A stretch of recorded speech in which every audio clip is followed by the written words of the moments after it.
On the evening of March 1st, 2018, 55-year-old Ted Shaughnessy placed a necklace in a glass display case in his high-end jewelry store in Austin, Texas. Ted adjusted his glasses on his face and then leaned in a bit closer, and he saw the lights in the case bounce off the gold and jewels in this necklace, and it was so beautiful, he just smiled. He and his wife Corey had owned this jewelry store for 20 years. Corey had a keen eye for jewelry, so she worked as the appraiser, choosing which pieces to buy and then sell inside of the store, and also determining how much they were worth. And Ted was a great salesman. Ted took pride in the way he displayed the jewelry in the store.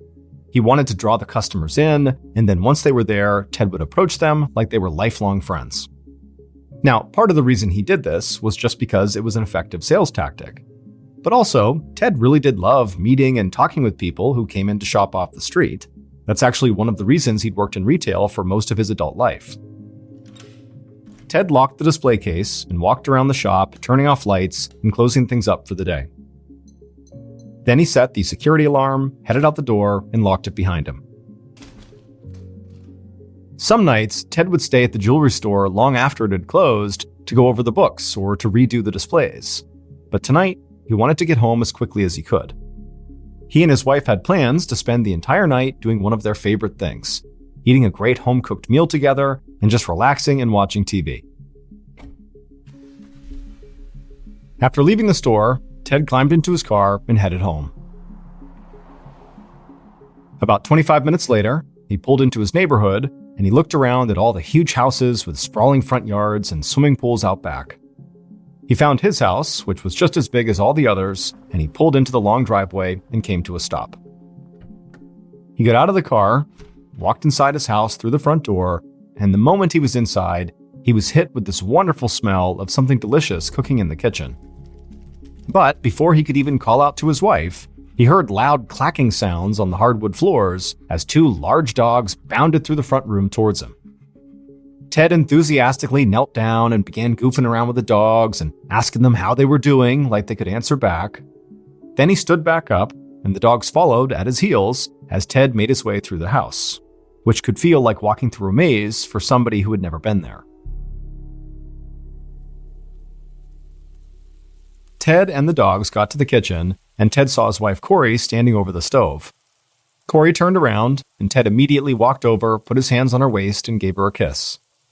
Ted helped his wife put some finishing touches on the meal, and then they both got excited about the night ahead of them. They knew a lot of people would find this to be a pretty boring way to spend the night, but Ted and Corey really were never happier than when they were just hanging out together. After the food was finally done cooking, the couple sat down and ate their great meal at the dining room table, while their dogs just stared at them, hoping for some scraps.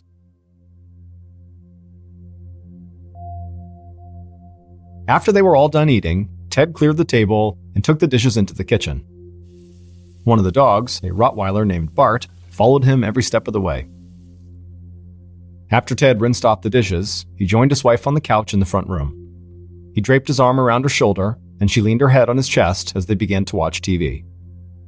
They spent the night flipping between channels, really only half paying attention. Most of the time, they just talked about things at the jewelry store, and also how their son and his girlfriend seemed to be getting pretty serious. Even though their 19-year-old son only lived about 2 hours away in College Station, Texas, and they saw him often, it still felt strange to be empty nesters, not to have him in the house anymore. Before they knew it, they had spent hours just sitting there talking, and they'd both begun to feel tired. So Ted flipped off the TV, and the couple headed to their bedroom, with both of their trusty dogs trotting along right behind them.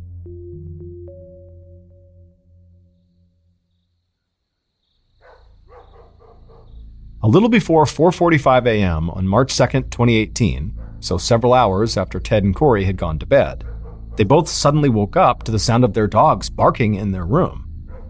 Ted flipped on the light on his bedside table, and he and his wife looked over and saw their dogs barking away, standing right by the bedroom door. Ted tried to get them to calm down, but they just kept on barking over and over again. Ted could see his wife looked frightened, and he was feeling a bit freaked out too. The dogs were both really good guard dogs, and they usually only got agitated when they'd heard something. And so Ted slowly got out of bed, opened the drawer on the bedside table, and pulled out a .45 caliber handgun. He checked to make sure it was loaded, and then told his wife to stay in the room. Ted walked over to the door, opened it up, and headed outside.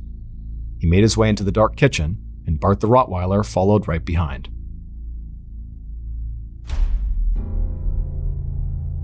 Just a few minutes later, Corey threw open her closet door, jumped inside, and slammed it shut behind her. She crouched down in the corner, trying to make herself as small as possible, and as she sat there panting, out of breath, she clutched her phone in one hand, and in the other hand, she was holding a .357 caliber revolver. She dialed 911 on her phone and pressed it to her ear, and at the same time, she held the gun out in front of her, aimed at the closet door in case anybody approached her. She heard the sound of the emergency operator on the other line, and she said the police needed to get to her house right away. Multiple gunshots had been fired, she didn't know if her husband was even alive at this point, and she said she was sure she would be dead within seconds.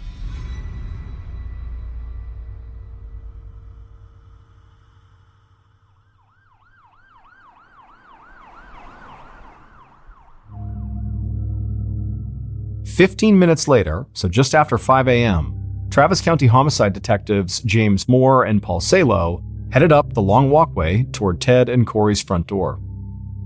By this point, crime scene tape had already been stretched across the large property, several uniformed police officers stood on the lawn, and 2 officers stood near the front door with Corey, who was there in her nightgown, sobbing. Detectives Moore and Salo introduced themselves to Corey and told her they'd be back to her shortly. Then they put on their gloves and headed inside of her house. Just standing in the front room, both detectives got a sense of how big this house was, and how many different hallways and paths there were to take. They made their way through the front room and walked into the kitchen, where a team of forensics officers were already searching for evidence. On the floor, sprawled out under the kitchen table, the detectives saw Ted Shaughnessy's body. Blood covered his face and his chest. But the detectives also saw something that completely threw them off. Because in the call they got, they'd already been told about Ted being deceased. But they didn't expect to also see his pet dog lying right there with him. Bart, the Rottweiler, had clearly been shot and killed, laying just a few feet in front of Ted, like he'd been trying to maybe protect him. One of the forensics officers joined Detectives Moore and Salo and pointed out multiple bullet casings littering the kitchen floor. In fact, there were so many casings that the detectives thought it looked like a massive shootout had taken place right there in the kitchen. The detectives walked over to the kitchen table and knelt down by Ted's body. Near his outstretched hand, they saw a .45 caliber handgun. Moore checked the magazine and saw it was full, so it appeared like Ted had not fired a single shot from his weapon. However, Moore asked the forensics officer if there was any chance that Ted maybe did fire off some shots and actually emptied out a magazine and then reloaded. And then once it was reloaded, maybe he didn't fire again, giving the impression he had not shot at all. Now, Moore didn't think this was likely, but he just wanted to be sure. The forensics officer told him they were still looking at everything, but so far, none of the casings they'd found matched the caliber of Ted's gun. So very likely Ted did not fire a single shot. After spending some time searching the kitchen and also studying Ted's wounds, Moore and Salo began to make their way through the rest of the house. They found a home security system that was not armed, and they didn't find any evidence of forced entry at the front, back, or side doors. They thought maybe whoever had killed Ted had been invited inside the home, or at the very least had a key. However, as soon as they stepped into one of the bedrooms, they immediately began to rethink that theory. Based on the way the room was decorated, it appeared to belong to a young man. But more importantly, when they looked inside this room, they could see that one of the windows was open, and the window screen had been removed and dropped down onto the ground just outside. Moore and Salo went back to the kitchen and told the forensics officers what they just found. And as members of the forensics team headed to that bedroom, the detectives made their way to the front of the house and walked outside. They saw Ted's wife, Corey, still standing with the 2 officers. They approached her and gently asked if she was up to answering a few questions. Corey wiped some tears away from her face, but then nodded and said she was. And so Detective Salo asked her if she could just walk them through what had happened that morning. Corey said that she and her husband had woken up sometime around 4:45 a.m. when they heard their dogs barking. Ted had grabbed his gun and walked out with one of the dogs, while she had stayed back in the bedroom with the other dog. But then she said she heard gunshots coming from the kitchen, so she grabbed her own gun and ran out of the bedroom. She could hear her husband screaming, but there was also this bright light shining directly at her, making it really hard to see. All she could see were shadows moving around in front of her. But then she saw one of these shadows fire a gun and kill one of their dogs, and so instinctively she raised her own gun and unloaded her weapon, trying to hit the shadow. Detective Salo asked her what kind of weapon she had, and Corey said she had a .357 revolver. Salo and Moore looked at each other, but didn't say anything. Corey had just admitted she fired her weapon inside the house, and they've just found her husband dead from gunshots. So either she was lying and was making this whole thing up about shadows to cover up her part in the crime, or this really happened. Detective Moore asked Corey if one of the bedrooms in the house belonged to a young man. Corey said they must mean her son's room. She said she still had his room, but he was 19 years old now and lived a couple of hours away with his girlfriend. And she'd already asked an officer to call them right after police had arrived, and they were on their way right now. Detective Salo asked Corey if she could give any description of the person she'd fired her gun at, even though it was dark and shadowy. Corey shook her head and said no. She figured it was just a burglar. After all, she and Ted were well known in the area for their jewelry store and for having made a good amount of money. And so they knew they were a target for robbery. After this, Salo and Moore stepped away from Corey and headed back inside the house. And already they were starting to question some of Corey's answers. Like most spouses in murder cases, Corey was immediately considered a suspect, and the fact that her weapon had been fired in the house only made her a stronger one. On top of that, when she called 911, she said she was hiding in the closet, and she was sure whoever was inside her house was coming for her. But when the police had arrived and done a sweep of the house, nobody was there. Finally, Corey had just claimed that she thought this was all a robbery gone bad. However, the detectives had walked through the house and seen stacks of cash, high-end jewelry, and expensive electronics just laying out, untouched. And Corey and Ted's safe did not look like anyone had even tried to break into it. So why would a robber leave without taking a single thing of value? Still, the son's bedroom window had been opened, and so if Corey had done that to try to stage things to make it look like a break-in and robbery, she didn't do anything else to the house to back that up. The detectives talked this over as they went back to the son's bedroom, and when they walked in, one of the forensics officers had a smile on his face, and he said they had just pulled a really clear fingerprint off the outside of the window, so they hoped that would lead them right to the person who had climbed in. And as Moore and Salo stood there, something began to hit them. If somebody did really break into the house through this window, climb into this bedroom, and then make their way all the way to the kitchen, they would almost have to have some previous knowledge of the layout of this place. Because even with all the lights on, this was not an easy house to navigate. It was massive and basically like a big labyrinth. So now, the detectives felt almost convinced that even if Ted's wife was not involved, somebody who Ted knew, and who had very likely been to this particular house many times, must have been his killer.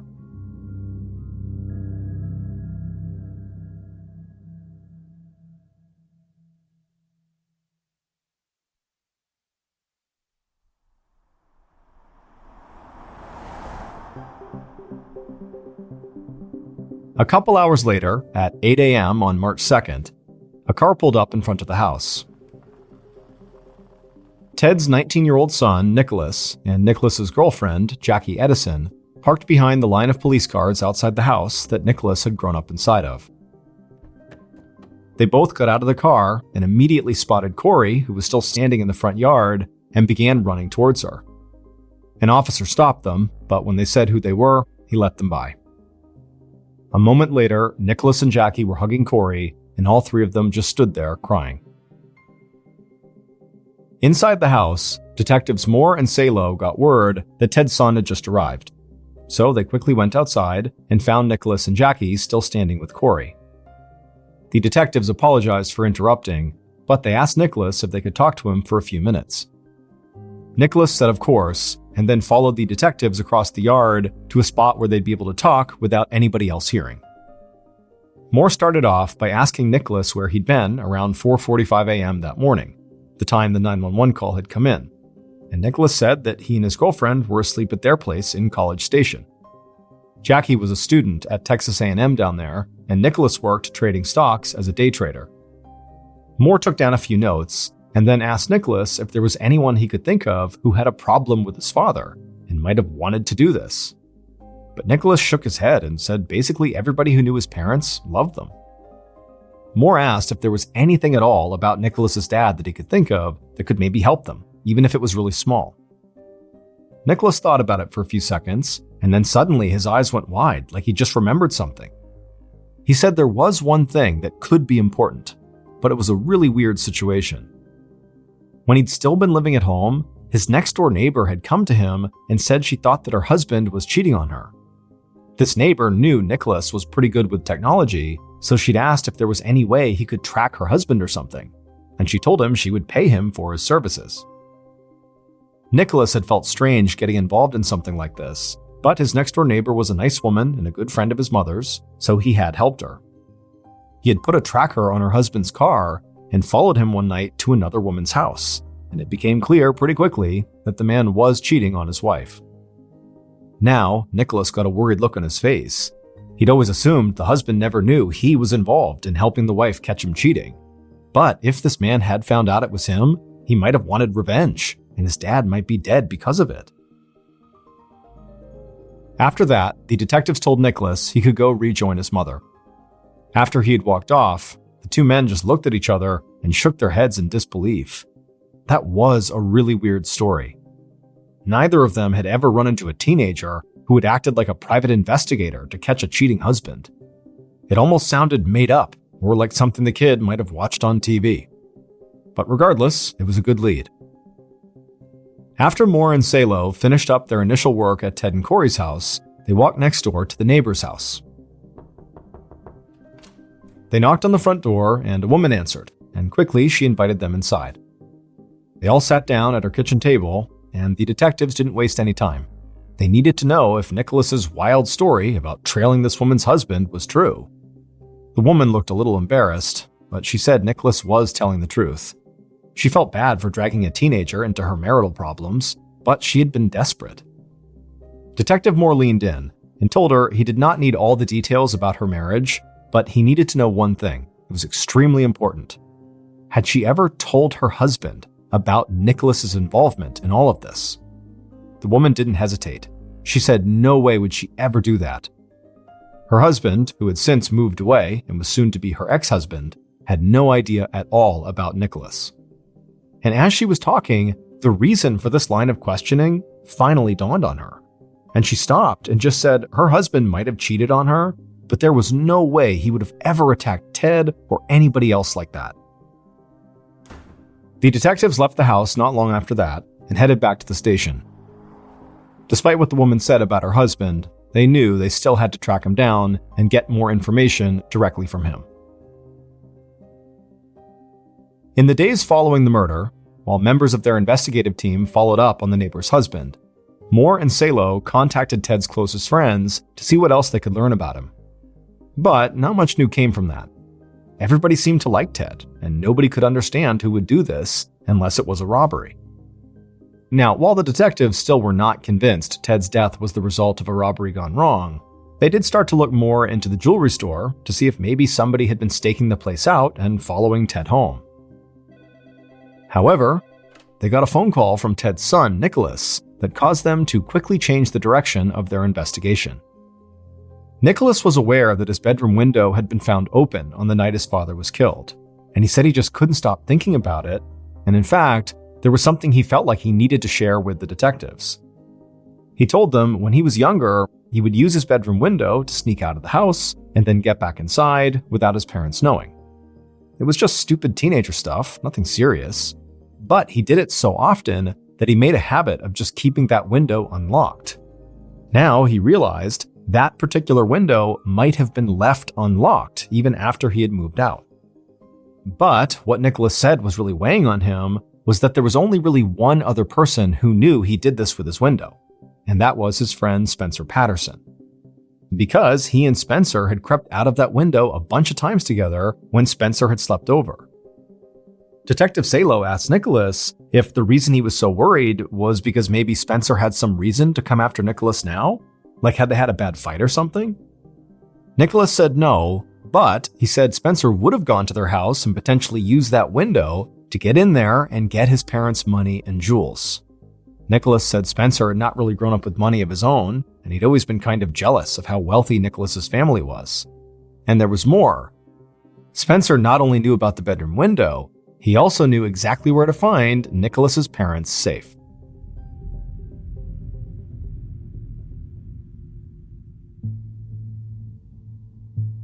About a week after the murder, Detectives Salo and Moore sat together in an office, going over the notes they'd already put together.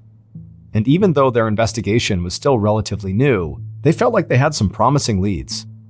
They still thought there was a strong chance that Corey had simply shot her husband, because in addition to what they'd learned at the house, they'd now discovered that Corey was the beneficiary of Ted's $1 million life insurance policy. She also stood to gain sole ownership of the jewelry store and the house, which were both worth a ton of money too. The detectives believed they'd have a clear idea about Corey's potential involvement in the murder when they got the results of the ballistics tests that would show if Corey's gun had fired the bullets that killed Ted. But the detectives had also started to consider that maybe Corey had been right. Maybe this was a robbery gone bad. And if that was the case, Nicholas's friend, Spencer, had to be high on their suspect list. Even if this robbery had not actually been successful, Spencer did know that Ted and Corey were wealthy, he knew how to sneak in through Nicholas's window, he knew his way around the maze-like house, and he knew where the safe was. Detective Moore picked up the phone, put it on speaker, and called the number he had for Spencer. Spencer picked up, and Moore quickly introduced himself and then immediately launched into a series of questions. The detectives learned that Spencer had gone over to Ted and Corey's house for dinner about a month ago when Nicholas had been visiting. And they said that they had treated him like he was one of the family, just like they'd done since he was a kid. Moore asked Spencer how he and Nicholas used to sneak out of the house when they were younger. And Spencer talked about using the bedroom window, just like Nicholas had said. While the detectives talked to Spencer, they kept getting the feeling like he was holding something back. The kid was being very cooperative and answering their questions, but there just seemed like there was always this hesitation, or like he was about to say something and then chose not to. By the end of the call, Moore and Salo still did not feel satisfied, so they scheduled an in-person meeting with Spencer. And in the meantime, they decided to keep a close eye on their other major suspect. About a week later, in late March, Nicholas and Jackie were sitting on the couch in the front room of Ted and Corey's house, looking at Corey as she stared out the window onto the street. Nicholas didn't want his mom to be alone, so he told her that he and Jackie would stay at the house as long as they needed to. That had cheered Corey up, but it was clear she was still struggling. And today, Nicholas and Jackie were extra worried about her, because she kept standing there just staring out the window. They had no idea why. But suddenly, Corey turned around and told them to come over and take a look for themselves. And so Nicholas and Jackie walked over to the window, and Corey pointed to a plain-looking sedan on the street. She told them she thought it was a cop and that he was watching her. At first, this seemed like paranoia to Nicholas and Jackie. However, when Nicholas looked out the window and he got a good look at that car before it drove off, he thought his mom was right. It definitely could be an unmarked police car. Corey stepped away from the window and collapsed onto the couch. She didn't understand why the police would be watching her. Why weren't they out finding the person who had actually killed her husband? Nicholas looked over at his mom, and he could tell she was just in total despair. And so he leaned over to Jackie and whispered something in her ear. Jackie was surprised by what she just heard, but she quickly smiled and nodded her head. And so Nicholas took Jackie's hand, and together they walked over to the couch where Corey was. And then Nicholas took a breath and said that he and Jackie had something very important he wanted to tell her. They were not just boyfriend and girlfriend anymore, they had actually gotten married. Corey instantly sat up and just stared at them for a second, shocked. Nicholas quickly said that they had planned to tell her and Dad when they came to visit next, and they still wanted to have a big ceremony, but they had just decided they wanted to spend the rest of their lives together, and so they had just gotten it done and gotten married. After a tense couple of seconds, Corey broke down in tears, but these were tears of joy.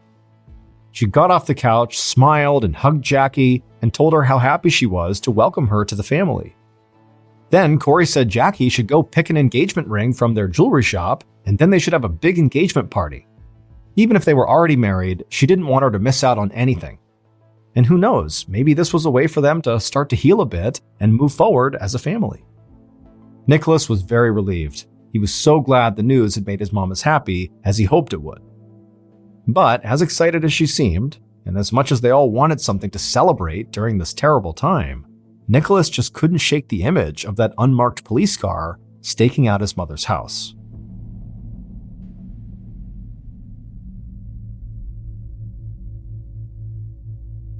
Over the following weeks, the investigative team continued to dig into the Shaughnessy's financial records, and they also did keep eyes on Corey's house. While that was going on, Detectives Moore and Salo met in person with Nicholas's friend Spencer. And somehow, being face-to-face with him made them feel even more like he was hiding something. And it was strange, because on the surface, Spencer seemed cooperative and like he wanted to help.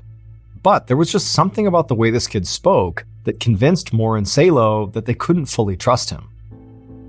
So, after meeting with Spencer at the station, the detectives secured warrants to search Spencer's house and his car. Now, the search of the house didn't turn up anything out of the ordinary. However, when they went through Spencer's car, they found a .380 caliber gun. Spencer had never mentioned having this gun, which seemed a little odd since he knew he was being investigated for a shooting. The detectives thought if he had wanted to clear himself, he wouldn't try to hide the fact that he owned a gun. And within days, this new piece of evidence looked a lot more damning, because when ballistics reports came back, they showed that some of the bullets fired at the crime scene came from a .357, which matched Corey's gun, and some of the others came from a .380, just like Spencer's. About a month after Ted's murder, Detectives Moore and Salo believed they had Ted's killer in their sights. They collected more financial records and cell phone data to try to tie up any loose ends, and then they brought Spencer into the station for one last interview. Spencer sat down at a small table across from Salo and Moore in a brightly lit, cramped room. He'd always seemed a bit nervous to the detectives, but today, he looked like he was carrying the weight of the world on his shoulders. But despite that, Moore and Salo didn't go on the attack. Spencer was young, and he was nervous and scared. So, Moore tried to put him at ease. He told him they thought they knew what happened on the morning Ted died. They just needed Spencer to help them fill in the blanks. And before Spencer could even begin to talk, the detectives confronted him with all the evidence they had in the case. And so they told him there really wasn't any point trying to hide anything anymore. After a very tense minute, Spencer looked across the table at the detectives and then told them everything he knew. Following that interview, it would take Moore and Salo several more weeks to nail everything down. But in May of 2018, 2 months after Ted's murder, they knew exactly what had happened and who had fired the shots that killed Ted Shaughnessy.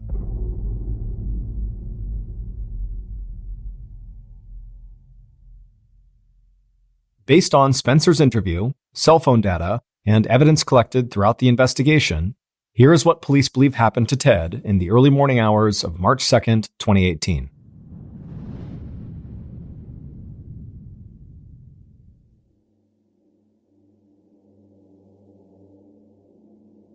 On that morning, the killers crept through the dark house, led only by the light shining from one of their phones. They each held a gun in their hands, and they tried to move as slowly and quietly as possible. But when they made it to the kitchen and turned towards the main bedroom, they heard dogs start barking. The killers froze, not sure what to do. One of the dogs sounded really aggressive. The killer holding the phone shined the light towards the bedroom door, and right away they both saw something moving towards them. As the barking got louder and they heard footsteps and loud clacking on the wooden floors, suddenly the light illuminated the dog, and it was the Rottweiler Bart, bounding towards them, baring his teeth. One of the killers instinctively raised their gun and fired off a shot. The dog squealed and fell to the kitchen floor. Ted screamed and ran into the kitchen after the dog. He raised his gun, but before he could get a shot off, now both killers started firing. The sound of gunshots crashed through the house as bullets hit Ted in the back, the thigh, and the head. Ted collapsed to the floor under the kitchen table, dead. The killers began shouting at each other, starting to panic. This had not gone the way it was supposed to. But before they could make another move, bullets came whizzing out of the dark into the kitchen, hitting the wall and sending pieces of plaster onto the floor. The killer with the cell phone shined the light in the direction of the gunshots, trying to get a clear look at the shooter. Their hands were shaking and they couldn't really aim well, but still the killers just held their guns and started firing wildly. And then finally, the shots stopped and the kitchen fell silent. One of the killers shouted that they needed to get out of there, so they ran out of the kitchen, into one of the bedrooms, and climbed out the open window. Outside, they ran as fast as they could through the darkness back to a car they'd parked down the street. They got in, and one of the killers hit the gas and floored it through the neighborhood, while the other killer sat panicking in the passenger seat. They both knew they had screwed up, and now they were going to have to get in touch with the people who had hired them and tell them they'd only taken out one of the intended targets.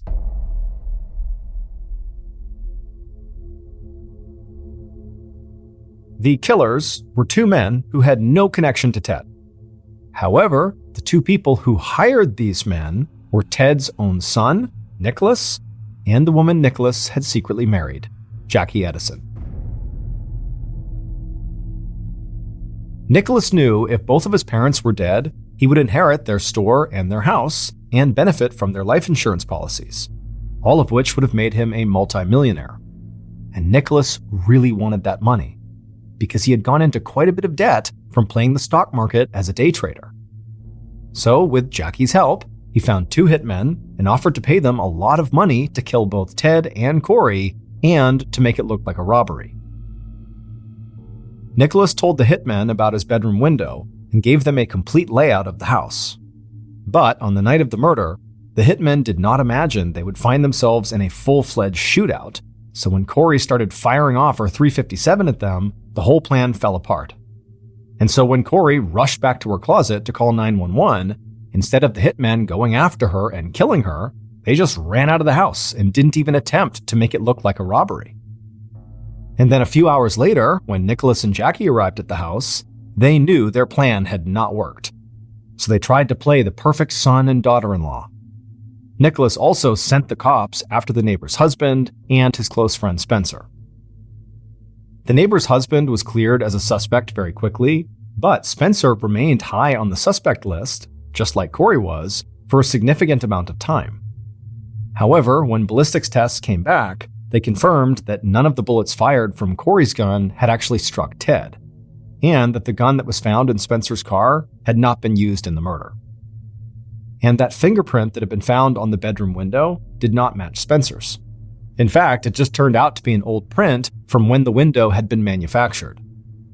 So the detectives no longer believed Spencer committed the murder, and the more they talked to Spencer, the more they realized he wasn't hiding something to protect himself. He was hiding something to protect his best friend, Nicholas. But in his final meeting with police, Spencer would admit that Nicholas had talked to him on several occasions about wanting to murder his parents and hiring hitmen to do it. And after this, when police dug deeper into Nicholas's phone records, they found a couple of things that sealed the case. Nicholas, being the family member who was the most tech-savvy, set up an app on his phone that enabled him to control the alarm system on his parents' house. And the second discovery, and the far more damning one, was a series of text messages between Nicholas and Jackie in which the two of them were clearly arranging a murder for hire. Nicholas and both shooters were sentenced to 35 years in prison. Jackie cut a plea deal and received 10 years of probation, but with one very specific caveat. She had to spend 2 nights in jail every year on the anniversary of Ted's murder. John Jones and his family were avid spelunkers, which is a term given to people who explore underground caves. In November of 2009, 26-year-old John was back home in Utah celebrating Thanksgiving with his family. During his visit, someone in his family suggested they go cave exploring like old times as a way to kind of reconnect. And so John, along with his younger brother Josh, who was 23 at the time, and 9 other friends and family got together and headed off to Nutty Putty Cave, which was a very popular spelunking location in their area that no one in his family had actually explored. On November 24th, 2009, around 8 p.m., John and his brother, along with the rest of their friends and family, enter Nutty Putty Cave, and they make their way to the section called the Big Slide. It was not particularly challenging, and John, even though he had not been cave exploring in a really long time, felt like he could do something more difficult. So he and his brother decide to split off from the main group and make their way over to the most challenging section of the cave, known as the Birth Canal. So John and Josh start making their way over towards that section of the cave. They have a map and they're kind of trying to follow as best as they can. And John, who was leading the pair, stops when he gets to this waist-high hole in the wall that he believes is the entrance to the birth canal. When John was growing up and he used to go cave exploring with his family, he was much smaller. He was a kid. Now he's a grown man. He's 6 foot, over 200 pounds, but he still had the mindset of when he was a kid. And so, like a child, he sees this hole and literally goes headfirst into it without any second thoughts. So John begins painstakingly inching his way down this tunnel that's completely tight on his body. His arms are pinned under his body, and with every movement he's making, he's getting tighter and tighter. But he's convinced that this is the birth canal, and that it just takes certain people that are brave enough to push past that discomfort, that claustrophobia, that if you just push past this tight section, you'll get to a place where it opens up. So John, believing this is the birth canal, kept going farther and farther into this tunnel until he's completely wedged. He has a little bit of tunnel still in front of him that actually kind of bends down in front of him. And he thinks, man, that's it. I just got to go all the way down there and I can get into that opening. And so he's caught up against a lip of rock that's underneath his ribs. And so in order to get past it, he breathes all of the air out of his lungs and he pushes himself just past the lip. And then he breathes in again and his chest expands and his rib cage is literally caught up on that lip. Because he's now moved past it, he can't bring himself back over the lip. And what's worse is as soon as he got over that little lip, he got a better view into this hole he was going down, and it dead ends. It just gets to a point. There was nothing there. It was not the birth canal. It was an unmarked tunnel somewhere in this cave. So he's trapped, and he knows it. And to make matters even worse, John was almost completely upside down. John yells to his brother and says he's stuck. Josh starts going down this tunnel and he almost immediately gets stuck. And from where he is, he can barely see his brother, who's way down this tiny little tunnel. And he knows that if he's stuck up here, his brother's really stuck. This is a very, very bad situation they're in.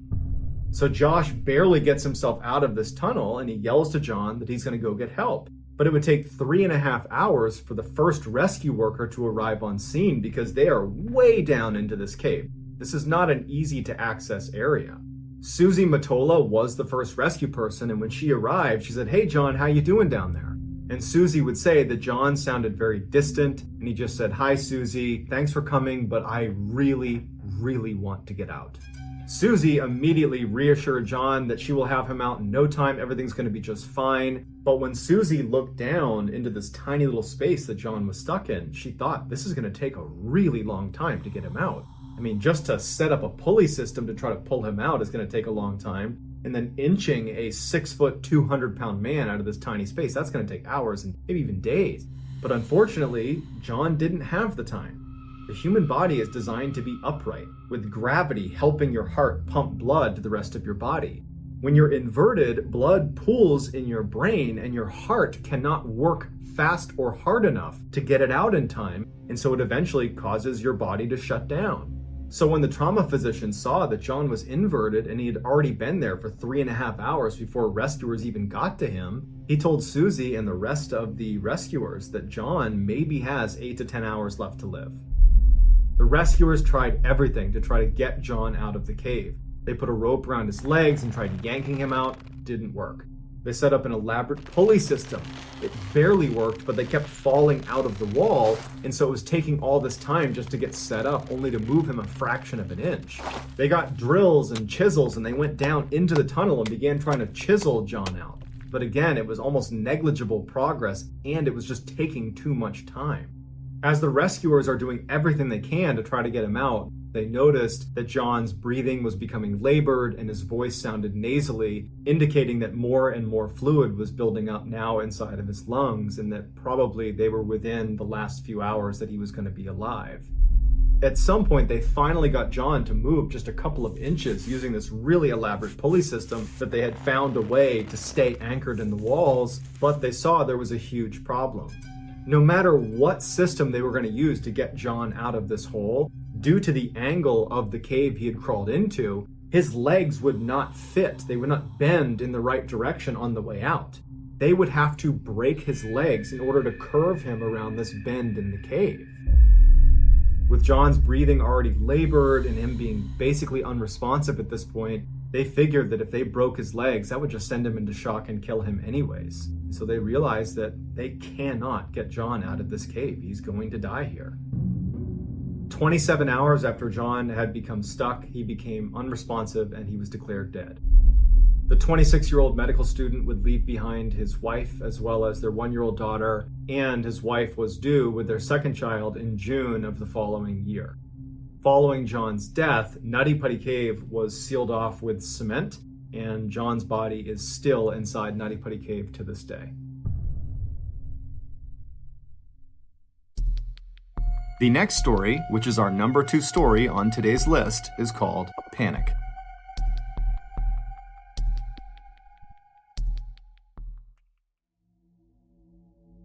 In the early morning hours of February 6, 2014, a van carrying 5 men finally came to a stop outside of a farm in Norway. After a miserable nearly 15-hour drive, these 5 men who were from Finland were finally ready to begin their real adventure. They were going to be attempting one of the most dangerous underwater dives in the world. It is called the Traverse, and it is a 2-kilometer subsurface dive from one entrance of the Plura Cave to the other. The entrance they were going to start in was inside of the frozen pond next to this farm. 2 of the 5 men had actually done this so-called traverse before because they were the ones that discovered these 2 entrances were actually connected. But no amount of experience was going to limit the amount of physical risk they would have to take in order to complete this dive. The dive was so long, over 2 kilometers, that you actually needed a specialized underwater scooter that could propel you through the tunnel because you wouldn't be able to swim fast enough before you ran out of air. Which also meant if your scooter broke down in the middle of this pitch black underwater cave, you were screwed. The majority of the dive was going to be through this really tight tunnel where all along the ground were these limestone rocks that kind of poked up, where if you weren't careful, if you dragged your dry suit along them, you could tear it open. And then freezing water would go into your dry suit and you would die. Also, they were going to be using a diving rig known as a rebreather. So as a Navy SEAL, we used rebreathers. Basically, it takes your air and rebreathes it. So you're not breathing air into the water, you're breathing out into the system that scrubs your CO2 and then pumps it back into you. And you also combine that rebreathed air with pure oxygen, so you have a continuous cycle where you're just breathing pure oxygen. It makes for a really cool dive because you're looking around and there's no bubbles, but it's also very dangerous and your body doesn't really adjust well to having pure oxygen pumped into it. In fact, you can be poisoned from pure oxygen, and when you're diving at depth with a rebreather, on the way up, you can't just rocket to the surface. There are these things called decompression stops along the way up, where depending on how long you were at a certain depth, you need to wait at certain stops along the way back up to the surface and let your body decompress. If you don't do that and you just rush to the surface, you can get something called the bends, which is decompression sickness, and it can be fatal. Not to mention, there's a couple other nasty side effects of using a rebreather, like if you get water inside of your breathing loop, it can actually get into the CO2 absorbent that sits inside of your rig, and that can cause this acidic mixture to go back into your mouth, but you can't take the mouthpiece out because more water will get into it and it'll flood your rig and then you'll just drown. So you need to just accept that there could be acid in your mouth, and you need to either get somebody else to give you their mouthpiece or get a standby rig and breathe off of that, because there's no solution to this. You just gotta have acid in your mouth. Also, if you panic for any reason on a rebreather, you'll be breathing really heavy and your system will not be able to scrub the CO2 fast enough, and you'll have a buildup of CO2 in your body and you'll get hypercapnia, which can lead to disorientation and even passing out, which can be lethal underwater.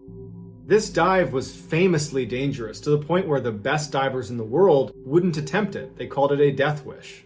But these 5 divers from Finland were determined and they were eager to make the traverse. So shortly after they arrived, they take a quick nap and then they get up and they're ready to start the dive. They decided to break up into two groups. They had a pair that was going to go down first, and then 2 hours later, the other three would follow. Once the first pair was in the water, there would be no way to communicate between the two groups. So the pair cuts a triangle into the ice with a chainsaw, they hop into the beautifully clear water, and very quickly they start descending down into this tunnel. Once they got down to the tunnel, they turned on their scooters and started heading out.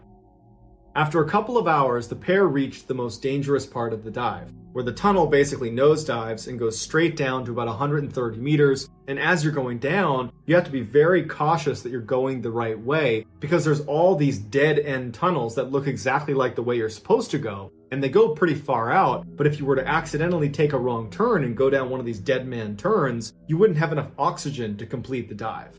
So it's a slow process of making sure you go down the exact right path. And then when you get to the bottom at 130 meters, there was this plate that had been left there to signify you've gone the right way. And then you turn and go right back up again, and you're pretty much at the exit at that point. But it takes quite a while to cover that last little bit because there are necessary decompression stops along the way. The first group descended with no issues and didn't get sidetracked. They got to the bottom where that plate was. They turned and began going back up the ascent to their first decompression stop. The lead diver got through a particularly tight spot and then noticed that his partner behind him, his flashlight, which was normally right up against him, he couldn't see it anymore. And he turned and he saw that his partner had gotten wedged in this one section of the ascent. So the lead diver turns around and swims down to the trapped diver, who he can tell is panicking a little bit because he's trying to get himself free and he can't move. And the lead diver looks and he can tell that he is thoroughly wedged into this one little section. And the lead diver would say that what he thought happened is the trap diver must have been going too quickly with his scooter and basically motorized himself into this wedge. Like it wouldn't have been humanly possible to swim fast or hard enough to get stuck as badly as he did. The lead diver could tell that he was totally stuck. There was probably no way he was going to get out of this. And so he tried taking some of his gear off, but they have such little space to work with, and the trap diver is starting to sense that this isn't going very well. And in a panic, he accidentally knocks his mouthpiece out of his mouth and can't find it again and ends up inhaling a bunch of water, and he dies. The lead diver knows that he can't panic because he will end up burning through his oxygen. He'll probably get hypercapnia. He won't be able to get to the surface and he'll die too. So he tries to free his friend's body and he can't. And he's now realizing that the second set of divers that are coming in the tunnel, they're going to get to this point in the dive, which is very far into the dive. And they won't be able to get past his dead body. And they'll have to turn around, but they don't have enough oxygen, he didn't think, to make it back to the surface. And so almost certainly those three divers are going to get here and be trapped and are going to die too. And so terrified and devastated and saddened by what's ultimately going to happen, he turns and starts heading for the surface. And he had to stop at each of those decompression stops. And you can only imagine what it was like to be sitting inside of this tight tunnel waiting for 30 minutes and 45 minutes at the different decompression stops, just thinking about what's inevitably going to happen beyond the dead body. They're going to get trapped. They're going to die. He's going to be the only one that gets out of here alive. And at some point he makes it up to the surface and he just sits there and waits. Meanwhile, the second set of divers did enter the water 2 hours later. They go down to the tunnel, they're making their way out, and they were farther spread out than the pair was. And so the first diver, the lead diver of the second group, he reached the dead body first before the other two had even seen it or knew about it, and he began to panic. And as the second and third diver come up and realize what's happening, they see the lead diver lose his mouthpiece, and in a panic, he's moving around like this, and he inhales water and also drowns. And so now the second and third diver are dealing with the fact that they just watched their friend die right in front of them. Their other friend from the first group is dead and blocking their way. And the second and third diver, they also begin to panic. They don't communicate, and one of them just immediately turns and starts kicking it out back towards the entrance, knowing full well they probably don't have enough oxygen to get there. The other diver decided they were going to find a way to get past the dead body that was wedged in the only way up to the surface. And so on their own, over a kilometer underwater in this tight little tunnel where they're totally trapped, they're relying on a flashlight for light. There's two dead bodies. This second diver begins removing pieces of their gear and pushing it through the little space between the dead body and the clearing that he wanted to get to make his way up to the surface. And after pushing through all of his gear, including his tank, which is a big commitment, because once it was through, he would have to go to the other side. He couldn't get it back through. And push himself through painstakingly with his hands all the way through this tiny little space that he could just barely get through. And then he puts his gear back on, and then knowing he had almost no oxygen left, he had to basically rocket to the surface and just hope decompression sickness didn't kill him. The other diver who had turned around and gone all the way back to the entrance, they skipped all of their decompression stops as well. They got to the entrance just barely, but when they got there, the entrance was frozen over and they had to punch their way through the ice, which they were able to do, and they too got on surface once again.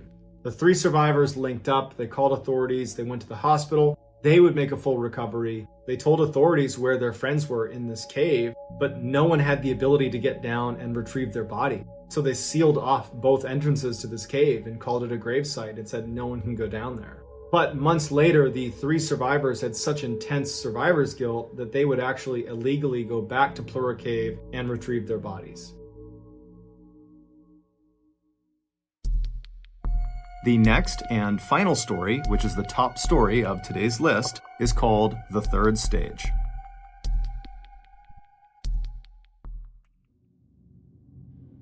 In 1938, a farmer in southeastern Australia decided to bring his horses to a watering hole on the other side of his large property. As he was leading the horses across this big, wide open field, one of his horses suddenly just collapsed to the ground.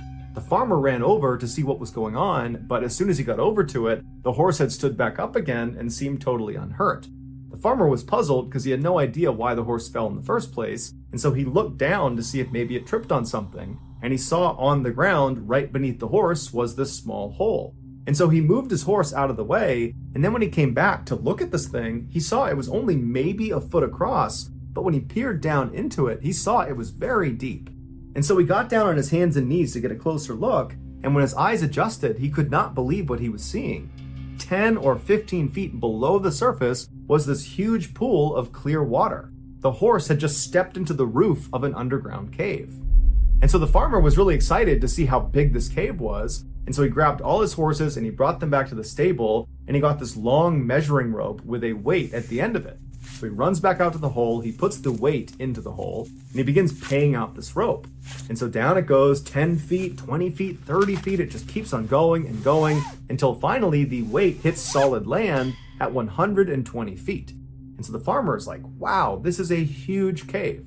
So he pulls it back up thinking that's the bottom, but in reality it wasn't. It actually extended down almost 300 additional feet. The farmer and his horse had just accidentally found one of the most beautiful and deadly freshwater caves in the world, called the Shaft. The reason it's called the Shaft is because the only way in or out of this underwater cave is through this hole in the middle of this field that this horse created, and it's literally a shaft that goes down 18 feet until it reaches the surface of this massive underground body of water. The opening to this shaft is so narrow that cave divers, they can't get into it with their gear on their backs. So they literally need to be lowered into this cave by themselves, and then their gear is lowered down after them, and they put it on while they're treading water.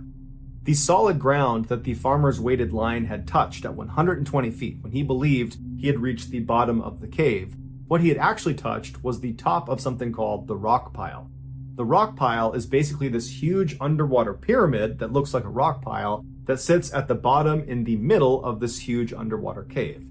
And from the top of this rock pile, you can go down it in all different directions, but once you get to the bottom, there's only 2 tunnels to choose from.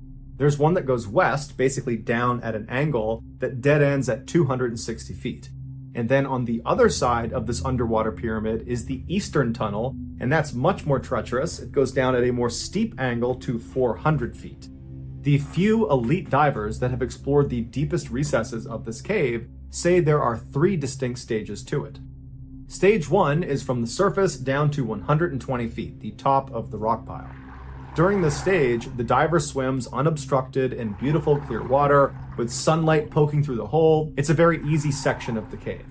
And there's a safety line that's anchored from the surface straight down to the top of the rock pile. So you have something to hold on to as you go down and back up. Stage 2 is where things get a bit dicey.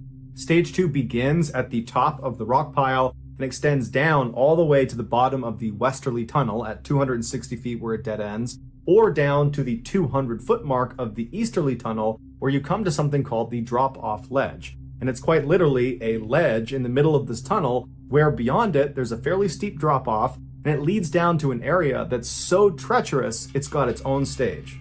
Starting with stage 2 and then with stage 3, there is no safety line to guide you in the direction you need to go. So you're on your own as soon as you reach the top of the rock pile. And so you make your way down any direction you want down the rock pile until you reach either of these tunnels, and as soon as you go into them, you immediately start to lose visibility because the sunlight cannot penetrate all the way into these tunnels. And so the diver becomes increasingly reliant on their flashlight. As such, they have to be very careful as they navigate down stage 2 to not bump into the walls, because doing so will knock the limestone silt off of the walls. It will create a cloud of it in their face. It will blind them. It's like being in fog where a flashlight can't push through it. And so the diver has to either wait for the silt to clear, which could take a very long time, or they have to swim blind. Also, anyone entering stage 2 and stage 3, they can't breathe regular air out of their tanks. There's too much nitrogen in regular air. The deeper you dive, the more nitrogen your body will absorb, and if you have too much nitrogen in your system, it can give you something called nitrogen narcosis, which is like being really drunk. And in extreme cases, people have been known to take their mouthpiece out and inhale water, believing they're on the surface, or they'll confuse the direction up with the direction down, and to get to the surface, they will swim straight down until it's too late and they can't get back up again. And so divers that are going to be in stage 2 or stage 3 of this cave will breathe a special mix of gases that are low in nitrogen. The final stage of the shaft, stage 3, is just from the 200-foot mark of the easterly cave, so that drop-off ledge, all the way down to the bottom at 400 feet. This stage is unbelievably dangerous. As soon as you drop off that ledge, all the sunlight goes away. It is pitch black, and the tunnel narrows considerably and stays incredibly narrow. In fact, many times divers have to squeeze themselves past sections where the rocks are too close together. And so because you're inherently bumping into the walls all through stage 3, you're pretty much guaranteed to be silted out the entire time. At this depth, nitrogen narcosis is virtually guaranteed, even if you're breathing a special low nitrogen mix of gases. And so divers need to be ready to abort the dive at any moment if they feel symptoms coming on.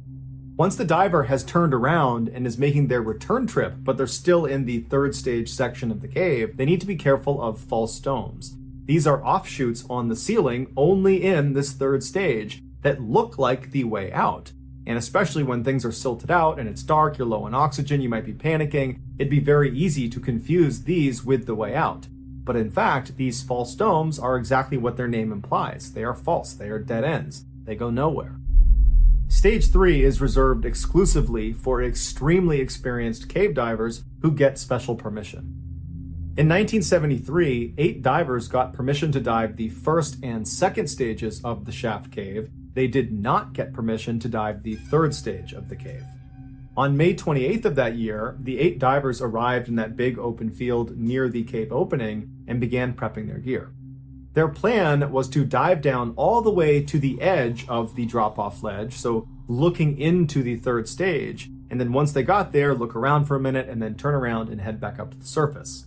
These 8 divers were experienced divers, but their experience was all in open water environments. None of them had dove in a cave. And so they were confident divers, but they were a little bit naive. They believed the dive down to the edge of the 3rd stage was going to be fairly routine and would just be simple and fun. But before any of them had even gotten into the water, they had already made a critical mistake. Instead of jamming their bottle with the special low nitrogen mixed gas that they would need since they were going into stage 2, and so that's a requirement, instead of doing that, they just jammed their bottles with regular air. So they were basically guaranteeing that they would get nitrogen narcosis. But once they had all their gear prepped, they made their way over to the entrance to the shaft, and one by one they were lowered down into the water and their gear would follow. And then once all of them were all jocked up, they grabbed the safety line and they began their descent. It only took about 2 minutes to get down to the top of the rock pile, and there they spent about 5 minutes taking pictures of each other before heading down the eastern tunnel. 3 of the divers were siblings, Glenn, Stephen, and Christine, who were 25, 22, and 19 respectively. And Glenn remembers after they made their way all the way down the eastern tunnel and they reached the drop-off ledge, he remembers seeing his sister, his brother, and all the other divers. Everyone seemed just fine. Everyone's just looking over this ledge. They're taking turns, kind of peering down into this black abyss that is stage 3. And then after 5 minutes or so, Glenn looked at his gauge and he saw his air was getting fairly low. Not emergency situation, but it was time to leave. And everybody else had the same amount of air as he did. And so everybody else was running low on air. And so Glenn was about to grab his sister, who was several feet right in front of him. She was still looking over the ledge down into stage 3. But when he reached out to grab her, she and all the other divers just suddenly jumped forward and dove straight down into the abyss out of sight. They dove into the stage 3 section. This was not something that Glenn was tracking anybody doing. This was not something anyone said they were going to do. This was not part of the dive. This was very dangerous and they weren't allowed to go down there. And so Glenn immediately swam down after them to try to grab his sister and stop her, or grab his brother, or grab any of them. But as soon as he went over that ledge, he saw it was totally pitch black and it was completely silted out from all these divers suddenly launching over the edge. And so Glenn knows he's not going to find them in the silt. It's also very dangerous for him alone to just dive down there. And so he figures, you know what, I'm sure they're fine. They probably planned this out and they're just going to go down a little ways and they'll come back up again. And so I'll just go to the rock pile and wait for them. And so Glenn turns around and he goes up back over the drop-off ledge. He makes his way to the rock pile and he just sits there facing the eastern tunnel, waiting for his brother, his sister, and the other divers to come back out again. But they don't. And finally, his air gauge gets so low that he literally has to go to the surface. And he's thinking to himself, if my air is this low, what are they doing down there? 24-year-old Larry Reynolds was one of the divers that went with Glenn's sister and brother and the other 2 divers into this forbidden 3rd stage section of the cave. Although he doesn't say this, it sounded like he and the others just wanted to go a little ways into this off-limits section, check it out, and then turn around and go back to the surface. And so Larry would say, as soon as they went over the ledge and they're in this 3rd stage, it went completely pitch black and the tunnel immediately constricted dramatically. And so as they're going down this very tight and pitch black tunnel, they reach a section that's so tight, they're down on their stomachs, literally pulling themselves through. And so after a few minutes of the group forcing themselves into this unbelievably dangerous place, it's like they all collectively realized, this is a terrible idea, we need to turn back. And so as they all began turning around, they realized their return trip just back up to the drop-off ledge, which was only maybe 25 feet, was completely silted out. And so Larry is in the back of this return trip line, and right in front of him is Christine. And so as soon as they all make their way into the silt, the only thing Larry can see with his flashlight is Christine's fins. And so he's staying right up on her and keeping his light on that fin to make sure he's going in the right direction. And so after only a few moments, Christine's fins just suddenly disappear. And so Larry's thinking, I don't know where she went, but I don't have enough time. I have almost no air. And so he just keeps on swimming, believing he's going the right way. And sure enough, he clears out of the silt and he goes up and back over the drop-off ledge. And he shines his light back up the eastern tunnel, back up towards the rock pile, expecting to see Christine and the other divers he was just with. But he's looking and there's no one there. There's no silt, it's totally clear, and there's not one diver in front of him. So he looks at his gauge again and he's got a little bit of air, enough to maybe go down and make sure nobody is still down there. Because he's thinking, I don't think it's possible they could have swam all the way through this tunnel in this space of time. So he turns around, he goes back over the drop-off ledge, back into the silt, and as he's moving very slowly and cautiously, up ahead he sees flashlights moving around on the ceiling of the tunnel. And so he moves down towards this flashing light, and he realizes the light is coming from inside of a false dome right above him. And so he looks up and he saw there was Christine and another man named Roberts, who was 28, frantically swimming around, shining their lights, looking for the way out, not realizing they're in this dead end. And so Larry was about to shine his light to get their attention when Larry's flashlight went out. And so now Larry is in complete darkness. He is completely silted out. He doesn't even know how much air he has left because he can't shine the light on it. And so he's starting to panic. He starts banging on his flashlight, and finally the light comes back on. And when it does, he shines it straight up again to try to shine it towards Christine and Roberts, but he had drifted farther down the tunnel. And so by the time he shined his light, he wasn't underneath the false dome. But when he shined his light in the other direction, He saw he was at the very far end of where the group had gone, and so farther down into stage 3 was clear. There was no silt. And so he shined his light down into the stage 3 tunnel, and way down the tunnel, barely visible, he sees there is one diver with his flashlight out swimming the wrong direction down into oblivion. His name was John, he was 20 years old, and he almost certainly had nitrogen narcosis. Larry knew he could not save him, and so Larry turned around and went back into the silt, back up in the direction of the rock pile, touching the ceiling, looking for that entrance into the false dome to try to help Christine and Roberts. But he's not finding it, and he's looking at his air gauge, and it's getting critically low, and he knows if he doesn't go soon, he's gonna die. And so at some point, after not finding the entrance to this false dome, he decides he just has to go out and save himself. And so he manages to get out of the silt, he goes up and over the drop-off ledge, he gets to the rock pile, he grabs the safety line, and he fins himself up to the surface, and when he gets to the surface, he looks around, and there's only 3 other divers up there, one of which is Glenn. And Glenn, he looks visibly panicked, and he yells to Larry, "Hey, have you seen my brother and my sister? Have you seen the others? Are they coming up after you?" And Larry looks at him and just shakes his head. He didn't know what to say. He knew they were gone. But for Glenn, this was his baby brother, his baby sister. He had to go back down. And so with the little bit of air he had left, he put his mouthpiece in, he turned around, and he dove straight down as fast as he could, staring towards the opening of the eastern tunnel, praying that his family members, that his friends are going to come out of there. But as he's swimming down and he's running out of air, no one was coming out of that tunnel. And so finally, when his air was basically empty, he had to turn around. And on that return trip back to the surface, he realized his siblings and his 2 friends were gone. It would take 11 months and 11 days to finally locate and recover all 4 of the bodies inside of the cave. John, the 20-year-old who Larry saw swimming in the wrong direction, was found fairly far down the eastern tunnel, laying on a rocky outcropping. Glenn's 22-year-old brother Stephen was found just 50 feet from the entrance of the shaft, but it's believed he died at a much lower depth and then floated up to that position. Glenn's 19-year-old sister Christine and the 28-year-old man Roberts that she was with inside of the false dome were found embracing each other just under the false dome inside of the tunnel.